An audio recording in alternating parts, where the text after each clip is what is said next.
Greetings people, welcome back to another form check. This is number 11 and probably the second or third or fourth or fifth live stream we've had over the past few days. How are we all today? Well, why am I live streaming so often? Well, in case you haven't heard, I did some time off work at the moment. So, I know most people have lives, have better things to do, and I guess I technically do, but I'm not doing it right now. When you have a choice between doing form checks and archery and marking exams, I think the choice is fairly obvious. I'm going to procrastinate just a bit more. Now, in actuality, I had been planning on doing a bow review like right now. I just got a bow like 2 hours ago, just arrived. Was quite surprised actually, didn't think it would come so early. But I have a bow that is ready to be reviewed. Unfortunately, the weather outside is a little overcast and a bit showery at the moment, so didn't think it'd be worth rushing the review. Might do it tomorrow at the club instead. So instead of doing a bow review, I thought I'd get through some of my form check backlog. So for those who are joining us and you don't know what's going on, this is the live series where you submit videos of your shooting and I give you some commentary and feedback. By the way, do check out the other one that's now making a big deal. World Archery, of course, have their own series, which they've just launched. It's the Coach Me series. They're up to episode 4 now, and this one's quite interesting. It features Ricky Mendoza, and he shoots trad bear bow. So it's actually quite interesting seeing the Olympic shooters comment on the bear bow form, and this is a very interesting video. I've actually posted my feedback already, which is cool. This is a much more digestible format from World Archery, and feel free to submit to them. I believe there's an email address. I think info@archery.org is the email address to submit video for feedback from the pro archers. So do take a look at this episode. I thought it was quite interesting, and the form, of course, very typical of someone who is getting into bear bow. Very interesting techniques there. I think the main thing to watch out for with Ricky was his tendency to rush the shot and collapse a bit on the shot process, something which I myself am very familiar with, of course. So that is the World Archery side, and hopefully we'll see more of the World Archery Coach Me series. It's getting quite interesting. It started to really take off with some of the recent videos. I know they're filming it in like they're probably from the whole batch of it, so they've got like 10 submissions or something, which they're releasing over the next few weeks. But hopefully in future seasons they get more submissions, and hopefully more people get some feedback from top archers. But for those who want to get feedback from a mere mortal, here I am. So today I only have 2 videos to go through at the moment. I want to go through them in a fairly short live stream today, unless people send me more things. If you would like me to live stream more often and do more frequent form checks, then it's up to you to send me videos. I normally live stream these form checks. I want to get 3 or 4 separate videos. These can go from half an hour to an hour in length, depending on how many form checks we do and how many questions we get in chat. Some quick things, please don't demonetize me. XM1GM, I'm having trouble with Gaijin at the moment, actually. The person who normally does the community things is on leave. I think he's returning just now, but there's been a miscommunication in what the partners are meant to be getting. Apparently they changed the partnership program, so I'll get the stuff done, but I'm not getting things unlocked on time, so things are a little messed up there. We have Shubham. What is the world's longest range bow? I would like to show this to you, actually. What you need to look at is the flight archery record. So let's have a look here. And this is worth examining probably at least once. Here we go, flight archery world record. Let's have a look at the actual records. Now, for those who don't know, flight archery is an actual discipline of archery. You don't see a lot of this publicized, but it is a competitive form, and basically you shoot as far as you can. That's basically it. Now, in terms of the longest range bow, there are actually different classifications of flight archery. If you take a look at the world archery records, the longest record is the one in black, I guess. I believe it's measured in meters because it's the international, not the American one. So we have each flight record, which is quite interesting to look at. So start with the men. So we have the 35-pound target recurve. Target recurve is a standard Olympic style bow. So for those who really want to launch their arrows, then they can do so. So the world record for a 35-pound target recurve is 455 meters, and the world record for a 50-pound target recurve is 552 meters. We go to the conventional flight bow, and we have some different classifications again. A conventional flight bow is a modified bow. These are not normal bows. What do they look like? Let's have a look. Hi guys, by the way. Did I press something? Good. Hi American Archer, glad to see you again. Let's have a look at a flight bow. Flight bow. Because flight bows are very different. Let's have a look here. If we look at these are some traditional flight bows, but we have bows like this. This is a compound flight bow, and what you see in a lot of these flight bows, that's a recurve flight bow, and that will be a compound flight bow, and there's some traditional flight bows. The thing you notice with the flight bows, that's a machine. This is like stuff you see Eop Classification do on the Slingshot channel. But the thing with the flight bows is that that's a recurve bow shot for flight, so that's a bit different.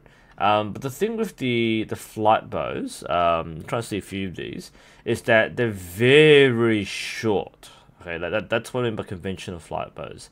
They're very short bows, so you have an exceptionally long overdraw, and you are meant to overdraw these. The second thing you'll notice too is this strange thing here. It's basically your launcher. The arrows are much shorter. A shorter arrow will fly further. So this is special design for the sake of getting the furthest possible distance. So you have an overdraw ledge, so the archer can use a shorter arrow without like pulling the arrow off the string. There are quite a few of these, but that's the flight bow.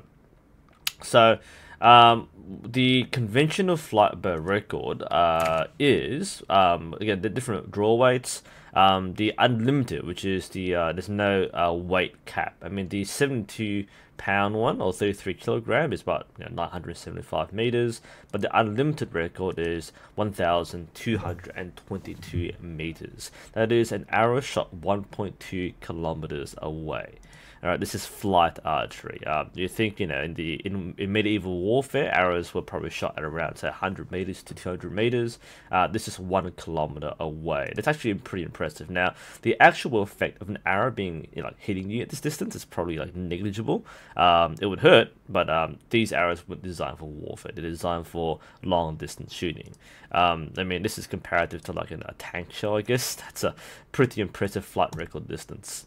In terms of the regular bows, I mean, the American longbow unlimited is 470 meters. And in terms of actual realistic draw weights, 50-pound longbow, which is fairly unrealistic, 382. English longbow unlimited, 412. Compound flight is 1200 meters. Compound target is 981. And the foot bow, which I think you can use your feet to hold in place, 1400. It seems to be the longest distance. Is the foot bow. I'll look at what's a foot bow.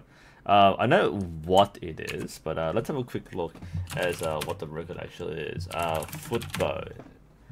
Oh yeah, I thought so. Don't be confused with the theatrics. The foot bow is that. So it's the one where you actually use your feet to hold the bow and you shoot it, and that's basically what you use for flight records. That's pretty awesome. Not this. That's not football. Footbow.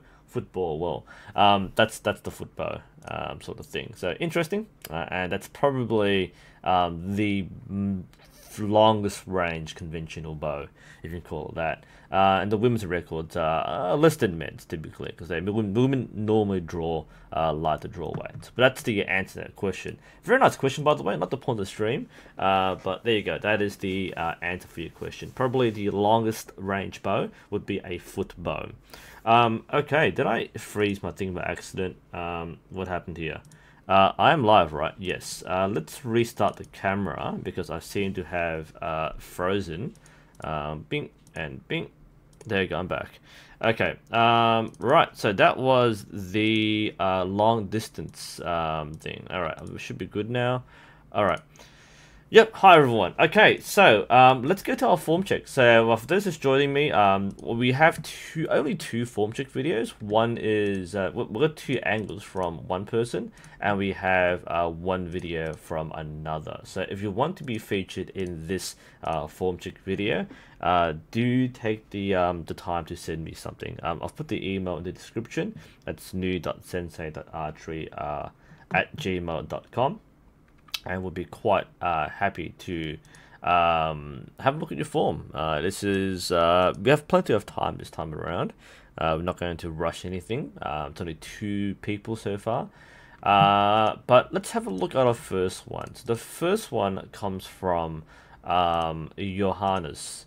So let's have a look here now. Johannes, let's check the background. I normally forget to read the actual information they send me. I do appreciate when you give me background. I kind of forget to read, especially when I rush through the form checks. So this is the message from Johannes. So let's see, he's been shooting for 2 months, and he's getting to the point where there are a few things he's concerned about. The first thing is that he tends to have a really high elbow, and apparently most people at his shooting range use a very high elbow, and he's been encouraged to do so, but he's observed that Olympic archers typically have a flatter elbow, and it's something we can observe here. And he feels there's more pressure on his index finger and therefore on the arrow. Should it be any contact? We'll have a look at that, and how can we work on better shoulder alignment. And Johannes is from Germany. So let's have a look at Johannes and his shooting style. Let's have a look here. So this is the front view, and this is in Germany, of course, Deutschland. So let's have a look. Okay, so there are a few shots, but we'll comment as we watch Johannes. So he mentions a high elbow, and the high elbow alone isn't a bad thing. Well, we normally promote things like, you know, you should have your forearm angle to that. It should be pointing towards the grip. Higher than that, and you're losing efficiency. The general thing with the elbow is that if you raise the elbow, you can engage your back muscles more. But if you don't actually engage the back muscles, then it's actually not a good thing. The problem with the high elbow is you lose the line of the arrow. There's a huge break here, right? Ideally, if your arm is in line with the arrow, both from this angle as well as going from behind your neck, then you have a straighter release, basically. Whereas if you release like this, you're right, there's more pressure on the fingers, and yeah, it's a bit hard to get a clean release because the direction of the draw is way off center. Now, this doesn't mean you can't shoot decently with a high elbow, but you have observed something correct, and that is most pro shooters, most Olympic archers, most top level shooters will not draw like this. Doesn't mean you can't shoot like this, but in my opinion, I think this may be a little high, and you may be able to get much better back muscle engagement or back tension if you drop the elbow just a bit. Not that much, but below your ear. That may be a better alignment for you. Because what you see in this shot is, I feel the shot is a little limp. I didn't see the draw weight on the bow, but if you have a watch again, the feedback is pretty light, I think. Either it's a light bow or you've got exceptionally good body strength. One of those two. But we see the last shot. We'll see both angles as well. So there's our anchor. So all things here look alright. The grip is nice and loose. Forearm is the elbows bent outwards. Shoulders, the shoulder alignment okay. The front shoulder's alright. The rear shoulder, this is the problem with high elbow. I don't feel that this shoulder is popped into place. I feel this is too high, and I feel that there's more, especially this shot here actually. I think that shot particularly had a very high elbow. Let's have a look. Let's cross-reference. So let's look at the second shot in the sequence. Oops. So look at the second shot, and that's high. So that's above his ear. Now, if we look at the last shot, is that any worse? Now, nice starting point, by the way. You can see this is a very conventional way to draw an Olympic recurve. The elbow is well aligned, it's high, which means it's easier to drop the elbow down. This is the reason why you start high. You want to drop the elbow down and squeeze your back muscles. So you're starting at eye level and doing basically crunching it. So you're doing this, right? So you're going, you know, you're starting high. It's going to angle right. Eventually get right. There you go. Alright, so you start high, and then you come down like this. This is the motion you make. Imagine like Kyudo is very similar when you do this. You start high and you draw downwards. Because this motion is very strong. It really gets your shoulder blades to rotate in the right direction. So starting about eye level, you draw back, and then you just get that squeeze going in your back. And that's a nice strong feel. Try it at home if you want to. Just practice going through the motions like that. That's really, really nice. So you draw, and then you feel your back tension here, and you anchor, and then you can squeeze through. It depends on what specific draw style you use, whether it's KSL or linear and so on. But the general idea is feel that line here, and you only really feel it. And if you go too low, you won't feel it. You feel it mostly in your bicep and then your shoulder, which is bad. That's injury prone. If you get too high, what ends up happening is that you actually don't get enough back tension at all because it's too high. So like this is the level which your harness is shooting at, right? So if you look at a normal shot process, I don't have a bow here. I do have a bow here, but I'm not going to use it right now. So let's draw. Imagine I've got a stretching band. Let's actually use my my shot trainer. Let's do this. This will work fine. Okay, so imagine drawing. Okay, so we're drawing it, and I'm watching my elbow. So let's squeeze over here, elbow, squeeze here. All right. So let's try and engage the shot trainer. I'm in a very awkward sitting position, but you can imagine what I'm doing here, right? So here we are. We'll start high. We'll draw, anchor, and then squeeze the rest through. Okay, watch the elbow position there. Right? That to me is probably the sweet spot for the elbow position. Let's drop the resistance a bit of this thing. All right, let's try again. So we'll draw. Okay, feel the tension there. Anchor, and then squeeze through. I stopped it. There we go. Now, that would probably be the preferable position for your elbow. Somewhere below your ear. Not above your ear, but below your ear. That way, you've got more line going through. Imagine the arrow line in my fingers or my arm. So we're here, and then go through. That's probably the better way of doing it. Now, doesn't mean you can't shoot with a high elbow, as I've said before.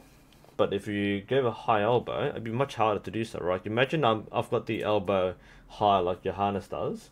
Let's see how much more difficult it is. So it's all tangled. There we go. So let's pull through, anchor, high elbow. Ooh.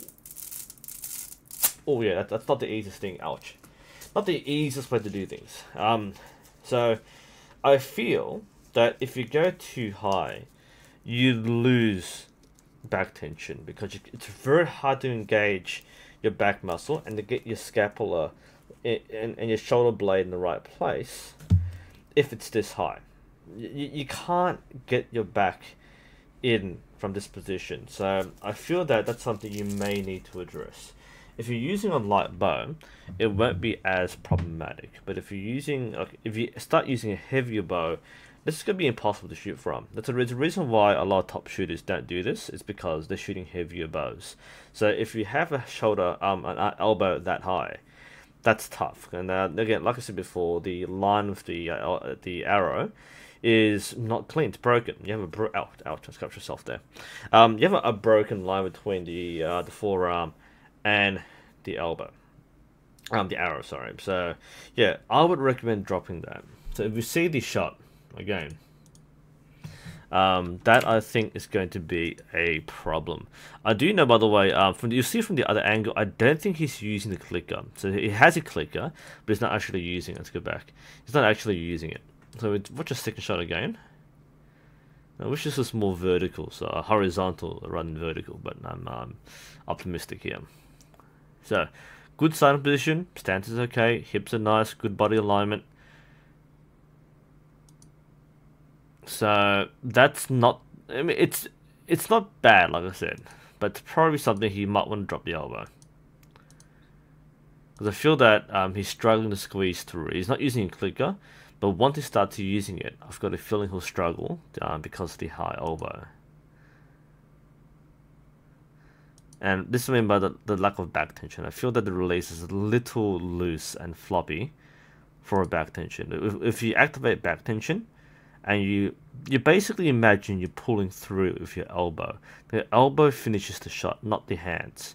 Right? If the arm pulls through, then you're not doing it right. Whereas the elbow pulls through, then you feel the hand will drag behind your head.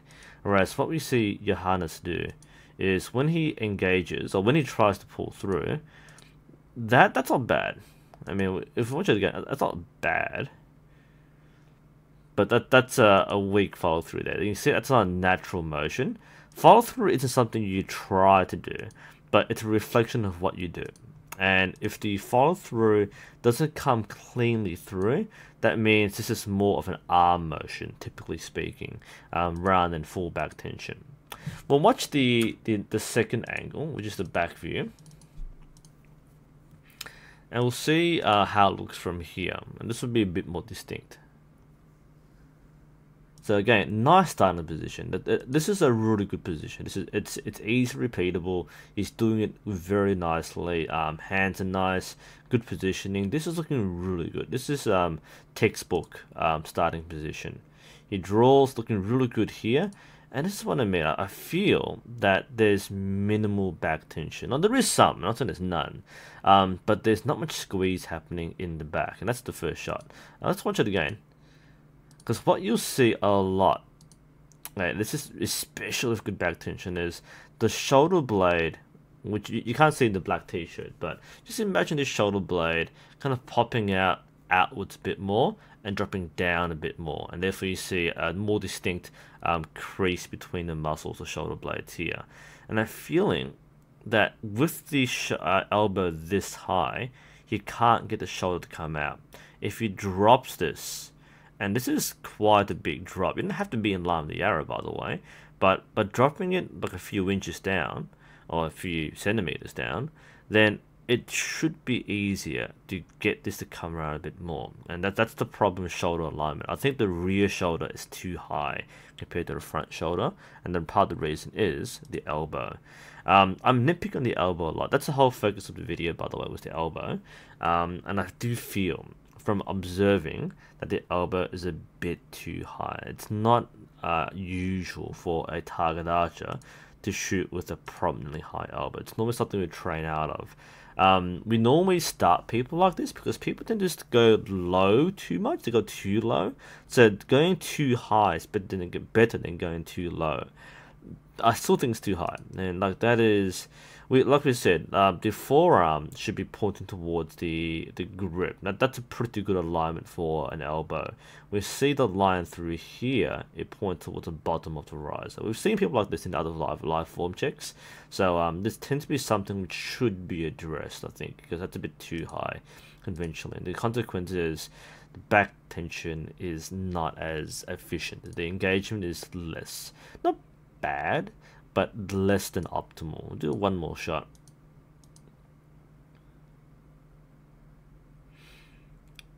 So what I'm looking for is this. I want to see movement.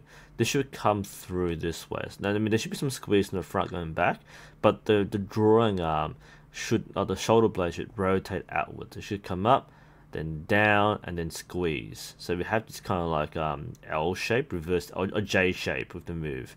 It's a rough motion. It's not a very good motion, but it's roughly about it. And we should see that movement. And I don't think we see much of that in the shot. Yeah, you can see what happens there. So he comes to his full draw. You see some of his shoulder blades through his t-shirt. But once he reaches his full draw, it basically stays here, and there's not much engagement. He releases. So I think that confirms my hunch about his hunch. I think that with the high elbow, he's not getting enough tension in his back. Let's do in slow motion for this last shot. But I think we've nailed the problem area. So if we go through the shot process again, very nice setup. I like the pre-draw and set position. So it's got the process there. He draws linear into his anchor point, and he should be seeing movement in the shoulders, in the back muscles here. We don't really see that. The shot's finished. There's tiny movement, very tiny, but the shot's finished. And the result is the muscles still don't really come together. I mean, the t-shirt kind of hides this, so we're not seeing the whole picture. But I feel that the shoulder muscles don't really move much, and the arm finishes the shot. And like we said before, the clicker is not being used. You can just see the clicker just there. I don't think he's using, because I didn't see him activate the clicker when he knocked the arrow. The arrow is a bit long anyway. I mean, he can use the clicker, but he's not using it as far as I know. So yeah, I mean, the shot's okay, the release is okay, it's not flamboyant, the bow hand's relaxed, but I feel that his original concern was correct. And that is, I reckon he should drop the elbow and see if that helps him with his back tension. And this is another good angle to see this too. You see anchor points there. You actually see his fingers here, so that's fine. It's a nice angle to look at. But we'll see not much movement in the shoulder, and yeah, that's very much an arm-based release. So that's probably the next step of improvement, is to drop the elbow a bit, see if that works, get more feeling through the back, hence back tension, and take the pressure off your arm to finish the shot. So that is our first form check video. Quick questions from chat. Sorry about that. Was commentating a bit. What does chat want to know? What draw weight should a 13-year-old use, D'Angelo? A 13-year-old, I'd reckon you'd be going for around 20 pound to 25 pound. I mean, the thing with teenagers, which is very hard, is that people grow at different rates, and there are some people are very big teenagers, others are very small. I would generally recommend 15 pound for a teenager. If you're buying a bow, maybe 20 pound around there, no more than 25. But again, people grow at different rates. No more than 25 pound, in my opinion.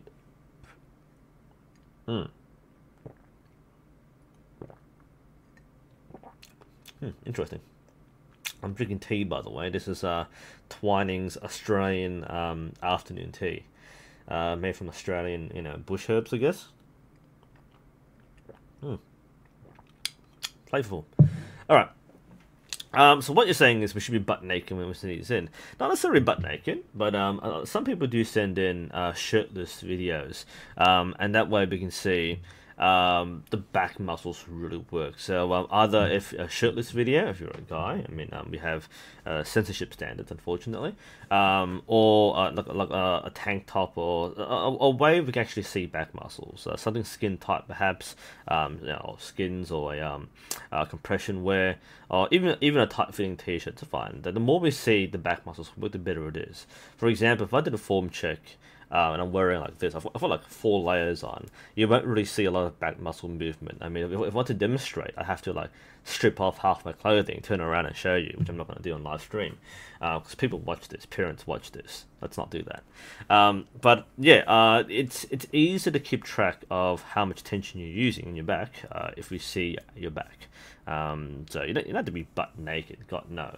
But it does help with form analysis, and you see pro archers will probably do this with their coach or at the major training centers around the world. Shookins, I'm still using your 20-pound bow. Yeah, no, the 20-pound bow is normal for a teenager. I mean, our club, we use 15-pound and 20-pound bows. The 20-pound bows are normally for beginner adults, and the 15-pound bows are for smaller adults and teenagers. So 15-pound is what we start people off with, and most can go up to 20-pound, but don't overestimate your strength. We get a lot of kids who think, oh yeah, I can shoot 20-pound, and they can't actually. I mean, they can pull it back, but they have no control. And if you're pulling it back and you're going like that, you can't use 20-pound. That's not capable 20-pound. That's like, I can pull it, but you can't shoot 20-pound. That's different. So just be reasonable in your expectations. So let's go to our second form check today. It's been, like I said, the slow form check day. Unless you want to send in a video, this is the slow form check day. The second one, and I think the reason why I'm going to spend a bit more time on this one here, is because this second one is from Connor. Connor shoots with the NASP. Now, some people have asked about NASP in the previous live streams. NASP is the National Archery in the Schools program. It's an American-based program. There are other things. NASP is worldwide, but it's mostly based in America. And the NASP is different from archery. NASP is a standardized program. It's a corporate program, but not. It has a corporate culture. So it's basically a standardized program. All the materials, all the methods, all the coaching systems are standardized. So you have NASP accreditation to run it in your school. And the point is, rather than get professional coaches to teach high school students or whatever, I don't know what schools use it, but yeah, instead of getting professional coaches, the teachers run the programs. So the teachers are trained up to learn the standard shooting steps with the NASP. And they've trademarked everything, so I can't mention these things without violating copyright law. I don't like talking about NASP because I have been basically blacklisted and given what is essentially a cease and desist from NASP for no particular reason other than trying to be helpful. So I don't want to comment too much on them. But in terms of the people doing it, no harm there. So what Connor's doing is the NASP procedure. So if you're not familiar with what he's doing, this may seem very weird, but if you know what he has to follow, then it makes a bit more sense. The other thing about the NASP is that they use standardized equipment. Normally in archery, everyone uses their own gear. You buy your own bow and use your own arrows. NASP is standardized. Everybody uses the same bow and the same arrows. They use the Matthews Genesis bow and they use the Eastern Genesis arrows. They're very thick aluminium arrows and they're basically interchangeable, so anyone can use any other bow. So the Eastern Genesis has no set draw length, there's no let off. It's a compound bow, but there's no let off, so it's not really a compound bow. And the point is, it's meant to be a 20-pound draw regardless of your draw length, or 15-pound depending on which version you have. But they're basically the same thing, and they shoot from two distances. I think it's like 10 meters and 15 meters. I'm not sure. I can't remember what the distances were, but they're short range distances. The point of this is that it's not really a pathway to archery competition, but it's more of a an in-house competition where the schools have competitions, the regions have competitions, there'll be nationals, there are world championships as well, just for NASP. So it's not meant to be a pathway to Olympic archery. In the US, they already have a program called the JOAD, the Junior Olympic Archery Development Program. So that's a separate thing from NASP. So yeah, that's a big preamble, but the point is, when we watch Connor shoot, it's going to look a little different. So let's see Connor shoot. Let's see what he has to offer. He's got a few things to comment on. Actually, what did he say in his thing? I know he said he's using NASP. His commentary was he's been shooting for 3 years competitively in NASP. So there's no stabilizers or sides or anything, of course.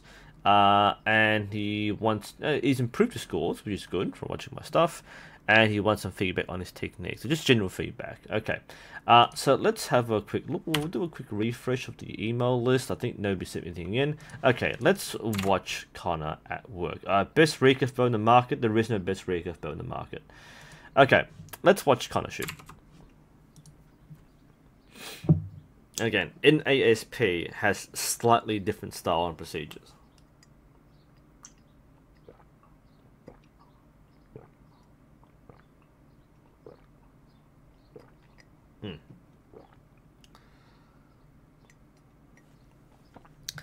By the way, Connor, nice shirt. Nice. I appreciate good pop culture.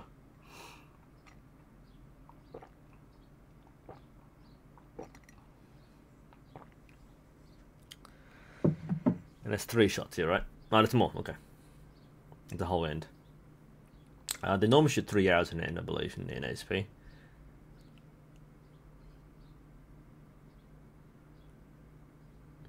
Okay.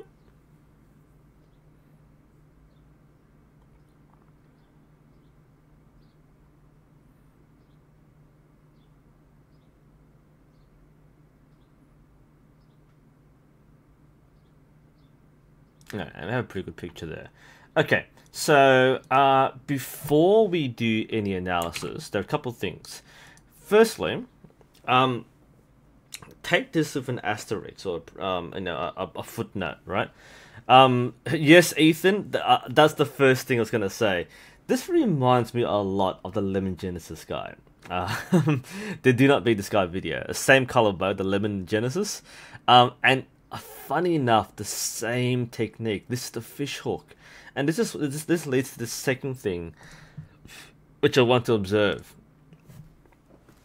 I don't know how NASP teaches people to shoot. It's not the same as how most archers shoot. So this is why take my advice with a grain of salt, as you might say. So most people, if you share this video to most people, especially people who shoot compound or just regular archery, they'll fix a lot of things about you. But I am aware that NASP has certain limitations and standardizations, so I don't want to show you what's the best way. What I will comment is basically what is allowed in NASP as far as I know. And the thing about this is, for example, you can't use split finger in NASP as far as I know. So you have to shoot with the fingers under the arrow. The other thing is, I'm not sure how many fingers you're meant to use. So in this case, Connor uses a 2-finger draw. It's very distinct. Watch the video again. It's a 2-finger draw. 1, 2. The thing is, however, I don't think this is the standard method. Or is this an optional method, or is this the standard way you were taught? Because if you've been shooting for 3 years, this doesn't seem to be the best method for a 3-year shooter. The reason why I asked this is I actually had to look up NASP because I really didn't know what the standard shooting was in NASP. Now the thing is, I'm looking at this training video. Let's have a quick look here. So this is an official training video, and I wanted to look at how people shoot. And these archers from the instructional video are shooting with 3 fingers. You can't see from this angle, but they shoot 3 fingers. See, they shoot 1, 2, 3 under. So they use a 3 under method, and that's what I'm led to believe. I can't really see much else in terms of what's going on here. What other methods they use, because the resources are pretty hard to find. Again, NASP tend to protect their copyrights quite strictly, so they don't want to kind of share their methods. So fair enough, not gonna harass them for that. But I'm not sure whether NASP uses 3-finger, 2-finger, or a choice of either. But in my opinion, you are better served by a 3-finger draw. So that's one thing I'll point out is your drawing method. With only 2 fingers, there's more pressure on the fingers.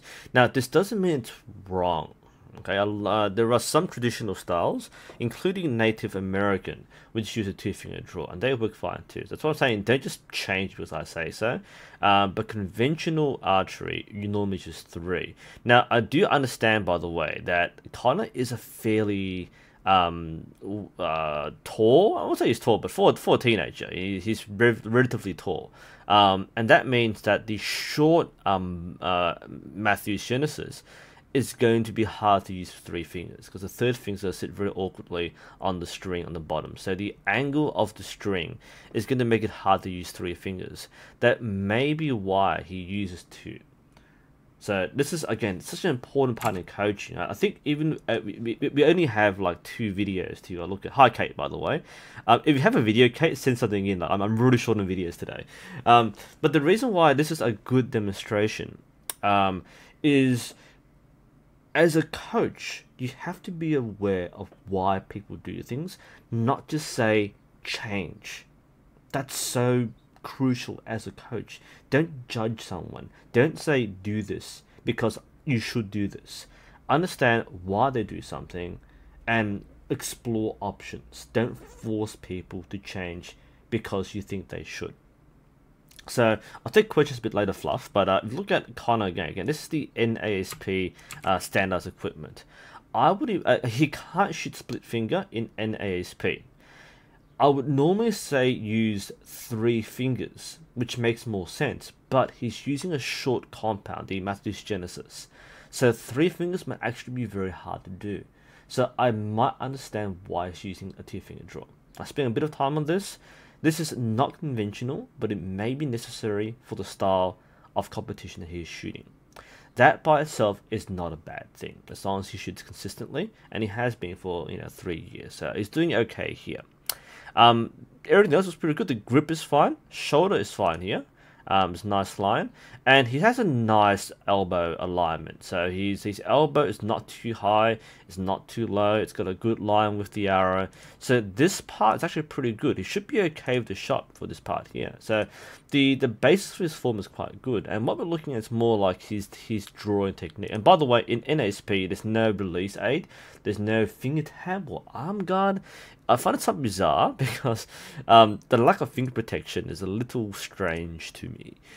In my opinion, I find that finger protection is crucial. I know, like some clubs use the Genesis bows as a club bow, and they put the rubber finger guards so they have some finger protection. But in this, I mean, like for a light bow, this isn't harmful. People with good colors will be fine. This isn't bad, but it's a bit unorthodox, and people might develop bad habits if they draw without any finger protection. And I think this is going to be a factor. Is pay attention to his fingers. This is what I think is the main area of feedback I would give to Connor. Would be, it's all focused on his drawing technique. Given that he's using a standardized bow, we can't change his drawing technique. But what kind of stuck out to me was either he has very long fingers or he's doing something which I would generally not recommend for bows. Let's take a better angle of this. Watch the position of the string. It's very hard to get. He hooks very close to the tip of his fingers. So when it comes to his full draw, so that's the fish hook, which you heard Lemon Genesis talk about. So that is a very loose grip on the string. Now this can be problematic. Let's talk about this in a bit more detail. So let's use the Crow Caddy shot trainer. So what he's got, using 2 fingers, okay? So he's got 2 fingers. So normally we use 3 fingers. Some people learn to put the string on the inner joint of their fingers. So this is, you see a lot of diagrams have this, and you draw that way. A lot of Olympic shooters will have a variation of this. They might have a bit more flexibility. Now this isn't a bow length. Let's try again. Let's try and get a bow size kind of thing. Yeah, they might have like middle joint and then like kind of first joint and then pad the finger. People will have different ways of gripping the string. So the hook, whatever's comfortable for you, will work. We're shooting 2 fingers on this demonstration, so 2 fingers, that's kind of what you normally expect on 2-finger draw. So that's the inside view of 2 fingers, normally. Again, this isn't very narrow string. I don't have a bow with me. Well, whatever. I'll get a bow. Hang on. Let's get a bow. Let's use my youth bow. That's the light one.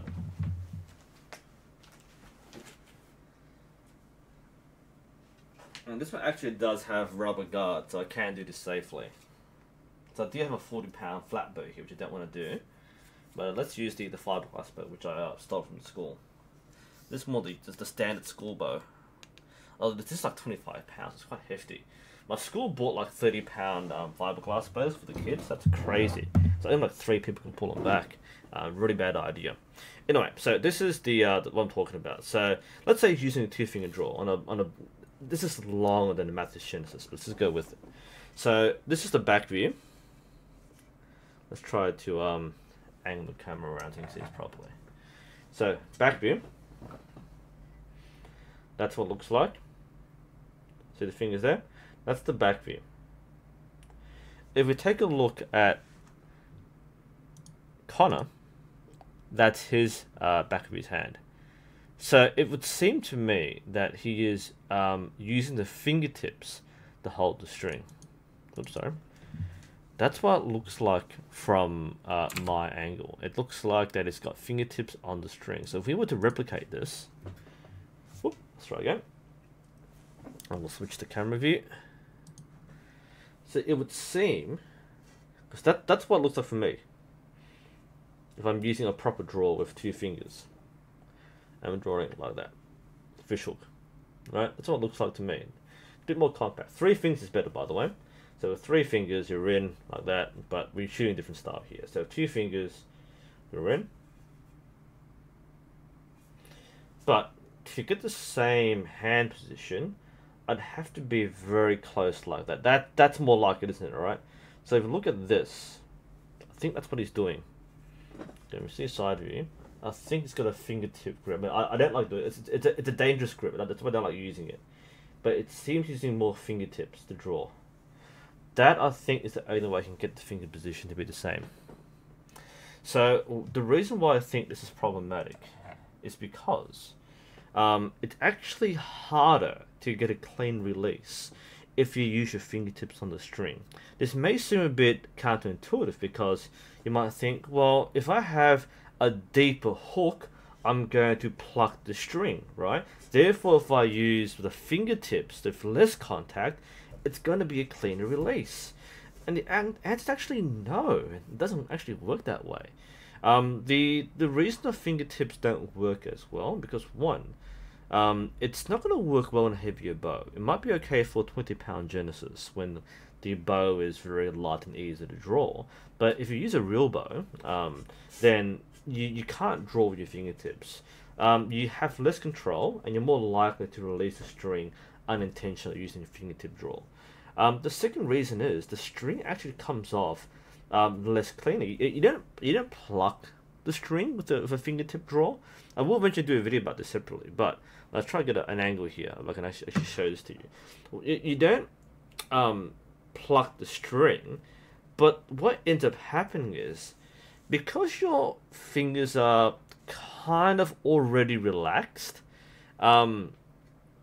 because he's already relaxed, he can't relax his hand any more than that, right? Yeah, 2-finger draw. He does have long fingers, I'll give him that, but it still doesn't make sense because you still want to roll like that, right? So if he's doing this with a fingertip draw, he's actually not relaxing his fingers to do the shot. This is what you have to understand, right? For a conventional draw, let's say 3 fingers, you would normally relax the hand and things come off. You're applying some force here, you relax the fingers, everything relaxes, and it comes out like that. Okay, your fingers are like a chain. So your joints are the rivets in the chain, and your fingers are the chain. So everything relaxes. You relax one thing, the whole thing relaxes. So everything comes out. Let's put a bit of tension here. I'm not going to dry fire, but a bit of tension. You relax the fingers, and it comes out naturally. Even with 2 fingers, should be the same thing. You relax the fingers, clean release. That's what it should look like, right? and I'm not dry firing, but should be clean release. Back tension, clean release. With the fingertips, because you're already relaxed, you're basically using almost just the friction and the thickness of your fingers to keep the string in place, right? So instead of relaxing the fingers for a release, it's almost like a dead release, where the string has to move out of the way of the fingers to kind of come up. So you basically, instead of relaxing, let the string roll off your fingers, which is what your coach will often tell you for normal archery. Let the string roll off your fingers.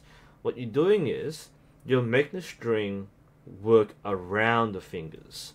So let's just finally demonstrate this. I'll use the shot trainer. This is a big point to make for anyone using looking at the hook technique.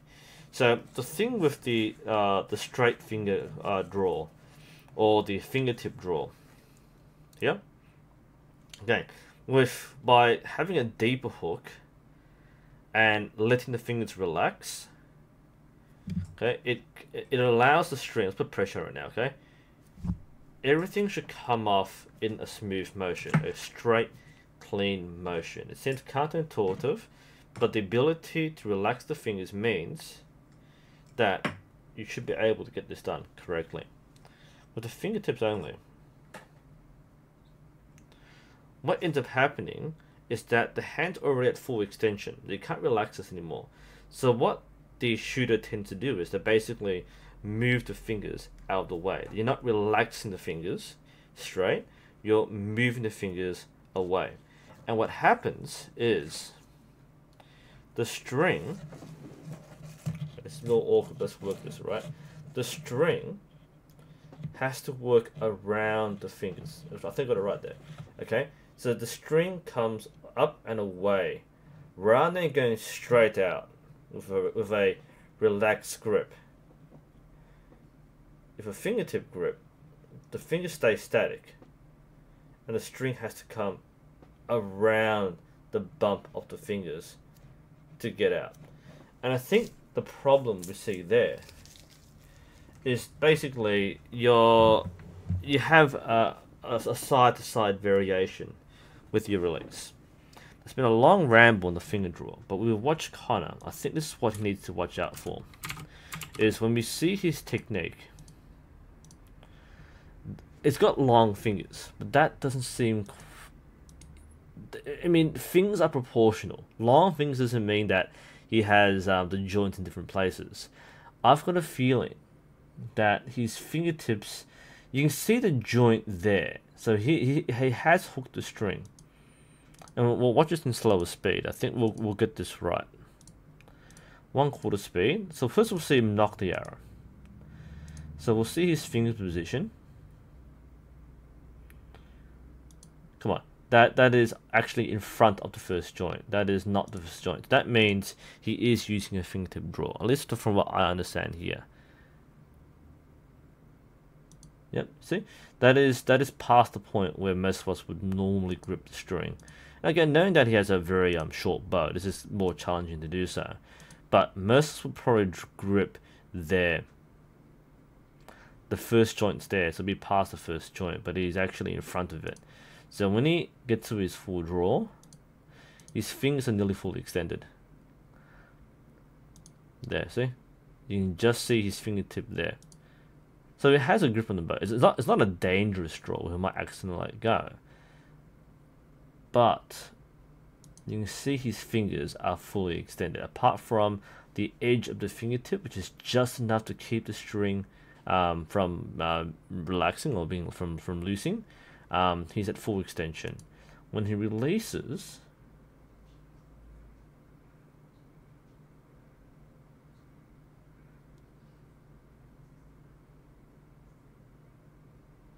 let's have a look. Yeah, that's very little finger movement there. So watch the finger movement. That's it. So we have the finger to draw. Fingers are just on the edge of the string, especially for the index finger. The middle finger is just providing some support. At that full extension. There. So he has very little finger extension. So his fingers are fully extended, they're under tension, and instead of relaxing, it's a stiff release. He goes through the motions like a normal release does, but I think that's going to be a source of problems. And part of it may be the NASP training style, the equipment used, the fact it's not using any finger protection, so it's using the fingertips. But I think the fingertip draw is using is going to make it hard for him to be consistent with the left to right, especially. Yep, I think that's the diagnosis for the shot. I think I'm not sure how comfortable he is in changing his draw or his grip on the string. I feel that perhaps if he had a deeper hook, even with a 2-finger grip, he might have an easier time. And again, it might be counterintuitive, but you can see his fingers stay flat throughout the entire release. And that's actually not a desirable thing. You want the fingers to uncurl. The string rolls off the fingers, and that means you have a cleaner, straighter release. This sort of thing will tend to induce more side-to-side variation with the shot process. It may not be noticeable at close distances, that's what you see in NASP, but it will be noticeable if you shoot a different kind of bow, a larger bow, for example. There are a couple of smaller things I'll probably point out. The other thing to point out in your process, Connor, would be your tendency to overdraw. This is more of a procedural thing in your process. So your habit, this is a lot of tragedies do this. You draw further back than your anchor point, and then you move forward. To draw back, and then you anchor forward. What you should do, this isn't too bad by the way, you do have a strong anchor. What you should do is try to draw to your anchor. So you might underdraw, then touch your anchor and expand through the shot. Given the compound bow is a little different, but it's a similar process here. If you overdraw, and then you get to your anchor point, you end up reversing the direction of your muscles. So one thing to look at is continuous draw, where you maintain one direction of draw rather than going back, forward, and back. You find yourself shooting more consistently because you have better muscle engagement, more efficient use of your muscles. Again, 20-pound Genesis bow, you won't feel it as badly as a real bow, but just do bear in mind that it's a habit which a lot of people have in shooting bare bow, and you might want to address that by getting the habit of feeling where your anchor should be. So when you draw, touch your anchor there. So rather than going behind, you should stop, touch your anchor, and expand. But here you go further, you go back, forward, and then you shoot. This is more a compound thing, I guess, but you're not shooting compound for real. So again, just watch the fingertip draw. I think that's going to be the main thing. Everything else looks fine. Shoulders are fine, grip is fine, stance is fine, hips are fine. I feel this grip is something you've done with NASP. I feel this is the one thing I'd probably pick out as a point to address. I feel the fingertip draw is not the best way to achieve a clean release. It's a bit too hard, too stiff to release. Otherwise, most things you're doing are looking really good. So, yeah, that's my extensive feedback. It's a pretty big discussion on the merits or demerits of using a fingertip draw, but that is probably what I would suggest you look at. Again, bear in mind, take my opinion with a grain of salt because I'm not shooting the NASP method. You may have been taught by your instructors to do that to get more comfortable on the string, but in terms of archery analysis, that's something which most archers don't do. It's very hard to get a clean release with the string that close to your fingertips. You want to have a bit more more contact with the string, but your fingers are more. It's easy to relax the fingers on the way out rather than forcing it to come around like that. That's my assessment. All right.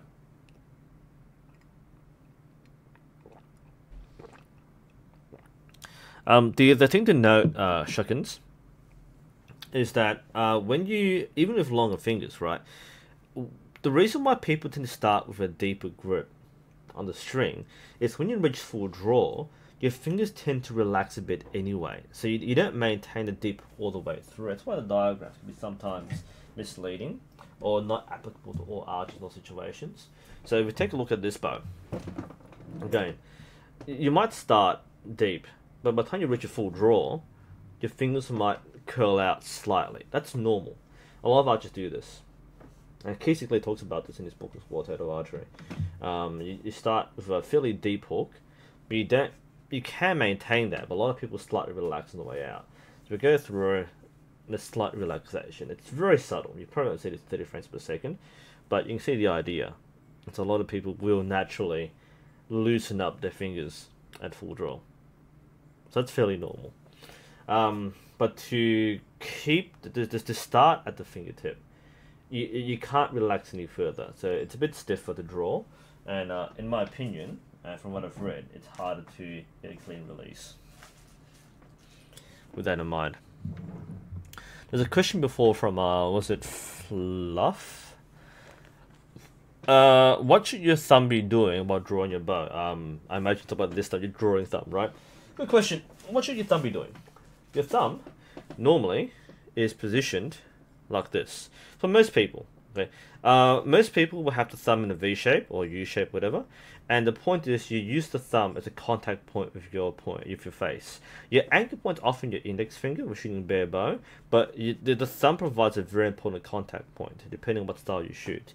If you're shooting with a higher anchor point, like as you see in trad shooting, you basically feel the thumb on your cheek or on your jawline. So you feel this finger come in and touch your anchor point, but the thumb is tucked in and it's pressing against your face. This is what forms a strong anchor point. It's a thumb. If you're shooting Olympic style with a low anchor point, then the same thing. The thumb often forms a contact point with your jaw. So you see the thumb tucked in, you draw, and it stays in there. I'll show you again. So with the high anchor point, draw, there. So the thumb is tucked in there, usually.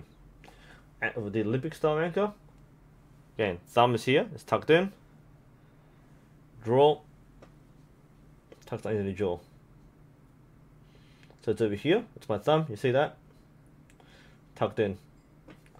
Now you might see some people who shoot with a thumbs up. I find it strange. A lot of people do this, people who shoot field style, who are self-taught, tend to do this a lot more.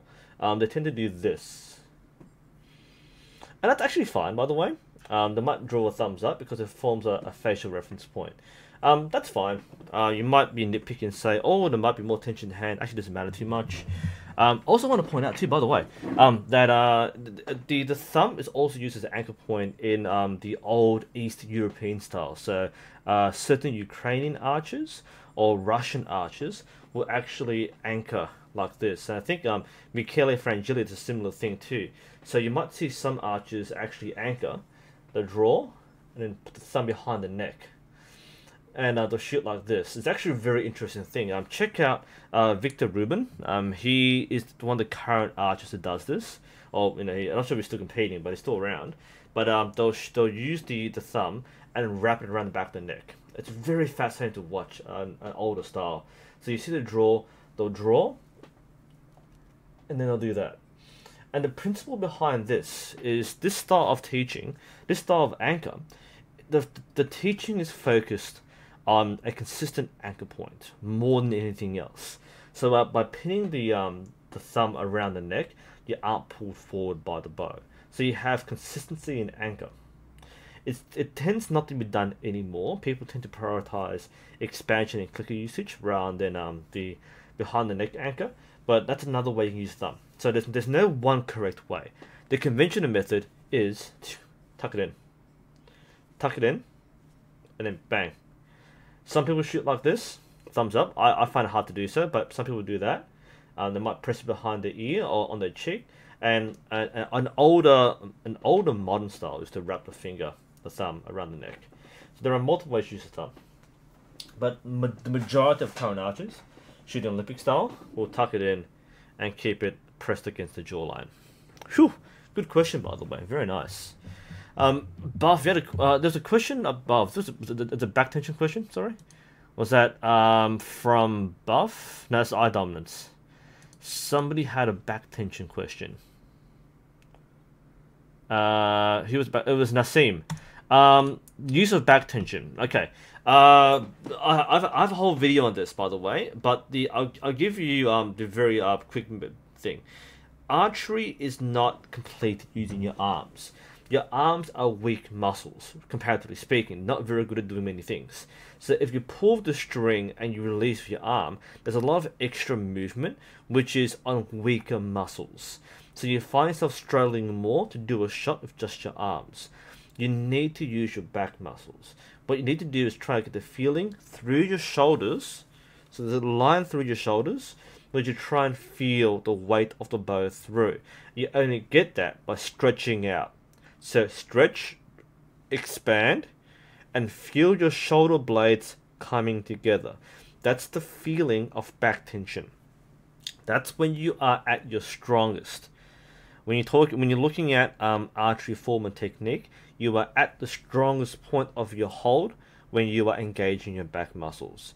If you don't engage your back muscles by just using your arms or your biceps and pulling it in like this, then you find yourself collapsing because the bow is pulling you back forward. So that's why you want to stretch out, and the full stretch is when your elbow drops a little lower behind your ear. You keep your shoulders flat and even. It's not popping up. Drop the shoulders, drop the elbow, stretch out. That is back tension. Again, you can practice it at home just by going through the motions.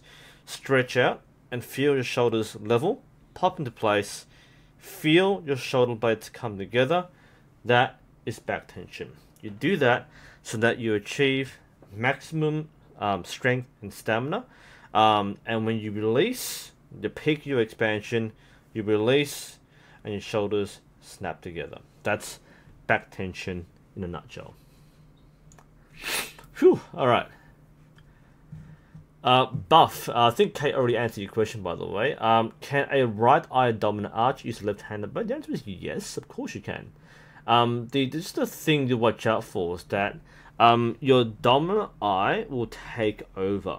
Okay, so if you're looking down the arrow or the bow, what you'll find is that your dominant eye will make you see kind of two targets. Okay, so if you're shooting cross dominant, if you're shooting like right eye, left hand, then you will naturally draw towards your dominant eye. That's what you find. Now, one of the things that we diagnose with people starting archery, we normally give people their dominant hand by default, because most people are not cross dominant. So if you're right-handed, shoot a right-handed bow. You're left-handed, shoot a left-handed bow. That's a normal thing to do.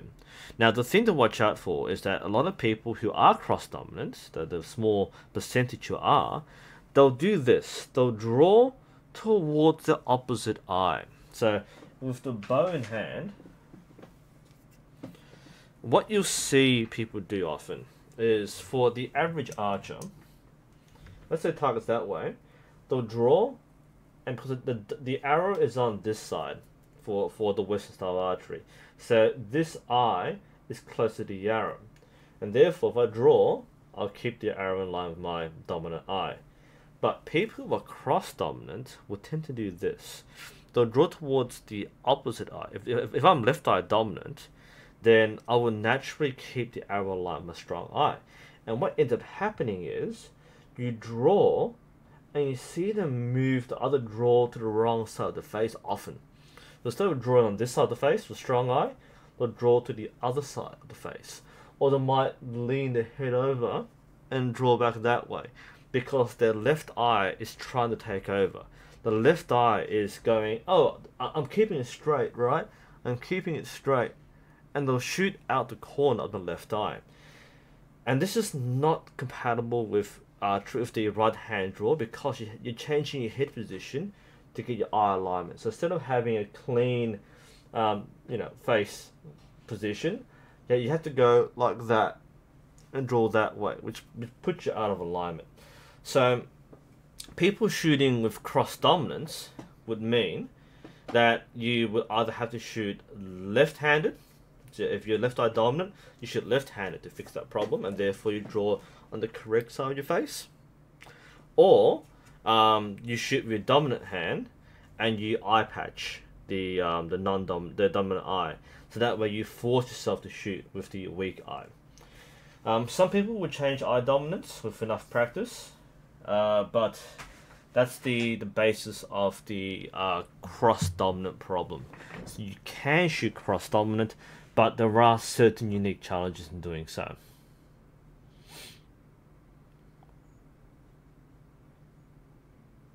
Sorry, change the camera angle there. There we go. Good. Alright.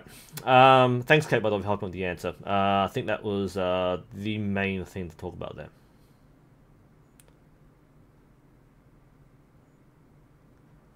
Honest, camouflage colors, army green, allowed in World Archery events. No. Got colors. Colors, yes. Pattern, no. This was clarified among the bylaws for archery.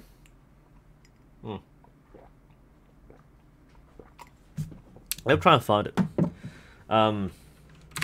There's a document from World Archery which outlines rulings and clarifications. We go to the rules.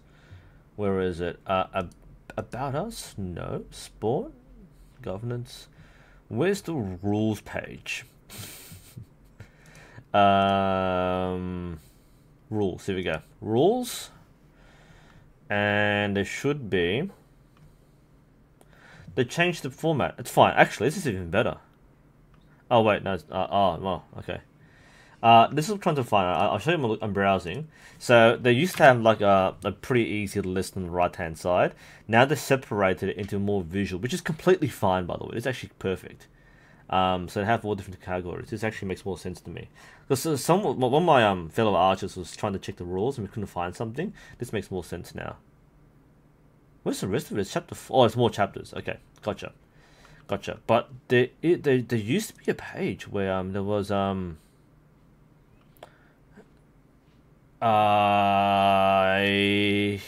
don't know where it is. There used to be a document. Extranet? No, we can't access that one. There used to be a document or a page where they would actually list the clarifications. I've actually done this in one of my videos. I can't remember where it is now. It's not discipline. That covers all the disciplines. There used to be a document page. Rules, clean sport development, coaching, judging. Guidebook, list, newsletter. Because every now and then the committee meets to decide what is and isn't valid. I've got it here somewhere, but they've changed the page. Hang on, let me try and find it. I'm gonna look at I have to answer your question, but it's in my other video. And I'm just gonna search NUSensei again. I hate searching myself because it's not very helpful sometimes. All right, camouflage. All right, I have 2 videos on camouflage. This is a clarification on. Oh, the live stream. Okay. Huh. Now why did I do that? All right. I'm live streaming a live stream. So give me a break here. Okay. So where I'm thinking where it was. This is meta, I know, but you figure it out. This is Streamception. Where is it? Come on, play for me here. So to answer your question, Arnis, this is what I'm looking at. So I've got the video, the clarification of camouflage rules. This is a live stream from last year. This can't. Actually, no, I'll play on YouTube itself. Of course, that makes more sense. So this used to be the old page, and there was the thing of bylaws and interpretations. I don't know where it is now. Let's search. Is there interpretations? This was quite an interesting memo. Memos? This is the Constitution. Community report interpretations. What's this? This isn't a list, is it? No. There's Congress list. Alright, that's not important for us. So I can show you the actual thing, but there's appendices. Oh, it's what the fanfare? Oh, getting a little distracted. What's a fanfare? Hey, it's the anthem of World Archery. They have an anthem. Oh, sweet. Is this what they play during everything? I want to learn this on piano. Okay, I didn't know that. Wow, well, okay, guys, you're seeing this live, right? There's an official anthem for World Archery. Cool, cool. All right, I still can't find the interpretations. If you know where it is, guys, let me know. I can't see where the interpretations are. Because that was quite an important document. It helped a lot because they sent out memos, but I'm not part of the mailing list, so I don't know what the memos are. Small print office, Smug Archery TV, World Rankings. Don't want the newsletter. It's not in the normal rule sheet. Anti-doping. It's not in the rule book. These are additional interpretations. But from what I recall, I'll show you the live stream where I had this. Unfortunately, I can't find it anymore. Things have changed. But in the original list here, there were interpretations. If we go through here, it will explain the specifics on this one here. So watch this stream. It covers in more detail. That's me. Wow, that's pimply. This covers exactly what is allowed, where they are concerned. This document, let's have a look here. Certain colors, which events, and I think this is the one I'm talking about. That's the blue fusion. Yeah, here we go. So this is the classification. So check the stream for this one. It's at 1740, I think. So the clarification is, sorry, you just see this, right? I'm gonna breeze it very quickly. While read literally, this can be construed as restricting any colors that are used in traditional camouflage, even though not used in the camouflage pattern. For example, green, brown, black, tan, and white are often seen and used in camouflage patterns. Construed in this manner, this will prohibit all equipment which is solid green, brown, tan, etc. This is not the intent of the bylaw. So according to the interpretation as done by the Constitution and Rules Committee at this time, which is several years ago, what they're saying is it is not the intent to ban camouflage colors. It is instead a restriction on the camouflage pattern. That does open up the question of things like pink camouflage. But the thing to note with this is that would really depend on the organizers rather than the World Archery rule set. So again, World Archery will rule one way, but Archery USA might rule a different way, and so on. So it's a little different. Okay. Yeah, so it wasn't the colors which were banned, it was the patterns. So to answer your question, Arnis, that literally explains it. So army colors like khaki, green, or tan, or olive would not be banned because it is not the intent to ban colors. The intent is to ban patterns, camouflage patterns. So that was a stream there. It was a good stream too. Had a few interesting questions there, but that was exactly it. Okay, I think that will end the stream on that note. I mean, this is a surprisingly long stream. I had 2 videos to go through, but had a very long discussion on different techniques. So thank you to everyone who submitted videos. This wasn't meant to be a long stream, but nice discussion, good timing too. I had for those who just joined in, I have a new bow that just arrived. It's not the Python, by the way. That's the funny thing is I've placed the order of Lancaster, and love Lancaster, by the way. I managed to get a very good rate on shipping. I went from $340 US to like $80 US, so very lucky with that. Yeah, the funny thing is the first thing that will probably arrive for me will be my arrow wraps. I don't have a bow and I don't have arrows, but they'll be the first thing to arrive because they're local. So I'll get that first probably tomorrow or something. But that's kind of weird. Shotguns. Why is there the ban on camo patterns? The main thing, the rationale behind the camouflage ban is the image of the sport. As far as I know, every international sporting event restricts camouflage. And the reason is that like sport is separate from military. So while a lot of things may have commonalities, like for example, there are army officers who do shooting sports and so on. People aren't allowed to wear camouflage at sporting events because they're trying to separate sport and the militaristic connotations of camouflage. Now, this doesn't apply. This is the problem with camouflage and the way it's interpreted is that people often don't interpret the spirit of the rule. The World Archery rule only covers World Archery events. So if you're at the Olympic Games, you wouldn't expect someone to wear camouflage. It just doesn't make sense with the context. You see bright uniforms and team national colors, but you wouldn't normally see camouflage, not like military camouflage.